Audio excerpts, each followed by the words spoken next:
দেশে দেশে যুদ্ধ ছড়িয়ে দেওয়ার অভিযোগ পশ্চিমা বিশ্বের বিরুদ্ধে। ইউক্রেন রাশিয়া যুদ্ধ কবে শেষ হবে কে জানে। মধ্যপ্রাচ্যের সংঘাত দিনকে দিন আরও জটিল হচ্ছে। পরিস্থিতি কবে স্বাভাবিক হবে জানে না কেউ। এমন মুহূর্তে বিশ্বের অভিভাবকের ভূমিকায় সুপার পাওয়ার রাশিয়া। একটি বিশ্বযুদ্ধ ঠেকাতে যা যা করা সম্ভব তার সবই করবে মস্কো, তবে রাশিয়ার প্রতি কোনো হুমকি সহ্য করা হবে না।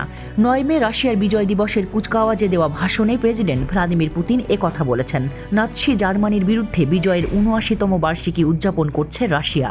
রাশিয়ার প্রেসিডেন্ট ভ্লাদিমির পুতিন বলেছেন, বিশ্বব্যাপী সংঘাত ছড়িয়ে পড়া ঠেকাতে তিনি তার ক্ষমতার মধ্যে সবকিছু করবেন। একই সাথে তিনি রাশিয়ার বিরুদ্ধে কোনো ধরনের হুমকিকেও বরদাস্ত করবেন না বলে ঘোষণা দিয়েছেন।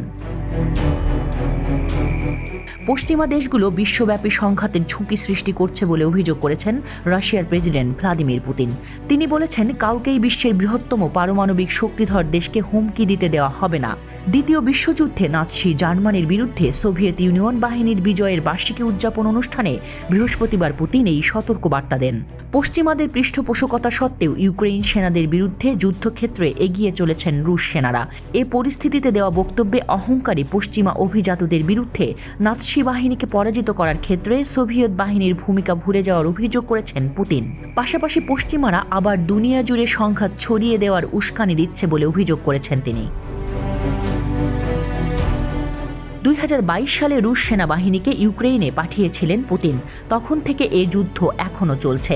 2 বছরের বেশি সময় ধরে চলা এ যুদ্ধকে পুতিন পশ্চিমাদের বিরুদ্ধে রাশিয়ার লড়াইয়ের অংশ হিসেবে দেখছেন।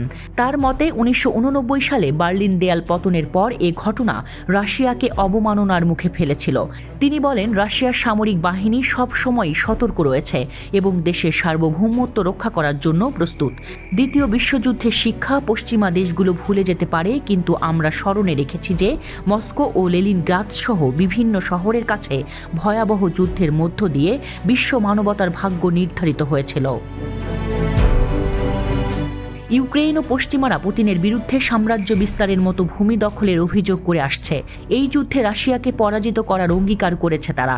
বর্তমানে ক্রিমিয়া উপদ্বীপ ও পূর্ব ইউক্রেনের 4টি অঞ্চলের বড় অংশ মিলিয়ে ইউক্রেনের 18% এলাকা রাশিয়ার নিয়ন্ত্রণে রয়েছে। পুতিন বলছেন, একসময় রাশিয়া সাম্রাজ্যের অংশ, এসব এলাকা আবার রাশিয়ার সঙ্গে অঙ্গীভূত হয়েছে। দ্বিতীয় বিশ্বযুদ্ধে সোভিয়েত ইউনিয়নের 2,70,00,000 মানুষের প্রাণ গিয়েছিল। তাদের মধ্যে কয়েক লাখ ছিলেন ইউক্রেনের বাসিন্দা। কিন্তু সোভিয়েত বাহিনী যুদ্ধে নাৎসি বাহিনীকে পিছু হটিয়ে বার্লিনে ফিরে যেতে বাধ্য করে। এক পর্যায়ে বার্লিনে আত্মহত্যা করেন অ্যাডলফ হিটলার। 1945 সালের ওই সময়ে বার্লিনে ওঠে সোভিয়েত ইউনিয়নের বিজয় পতাকা।